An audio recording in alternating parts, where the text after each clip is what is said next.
La neve abbondante ha imbiancato il paesaggio, regalando ai giochi quel panorama candido che tutti speravano, e stamane la vittoria della coppia azzurra del curling con la cortinese Stefania Constantini ed Amos Mosaner apre un sorriso sulla vigilia dell'apertura ufficiale delle Olimpiadi Milano-Cortina, con la cerimonia domani alle 20 allo Stadio San Siro e gli eventi concomitanti previsti a Cortina con la parata delle nazioni e l'accensione del braciere. L'attesa è tanta, il clima è euforico, grande emozione per gli atleti, con la visita al villaggio olimpico di Milano del presidente della Repubblica Sergio Mattarella, che ha scherzato indossando la giacca olimpica. Sono leggermente fuori età per le Olimpiadi.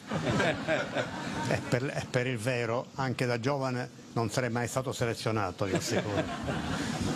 Però grazie di questo dono lo conserverò non soltanto con affetto, ma lo indosserò se riesco a farlo, non è soltanto significativo, è prezioso, perché è quello che vi accompagna in questi giochi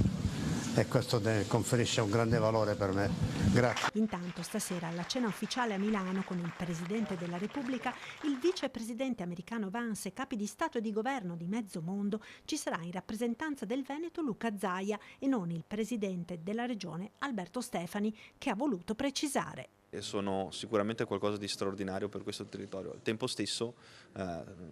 l'ho detto, ma non credo sia qualcosa di, come posso dire, di nuovo, il fatto che un presidente di regione ha anche altre incombenze, quindi è giusto che si occupi di sanità, di sociale, di lavoro, di impresa e lo faccia anche durante le Olimpiadi, e credo sia assolutamente doveroso e faccia parte del mio compito istituzionale, quindi mi fa specie che sia un po' una notizia, però credo sia assolutamente qualcosa di normale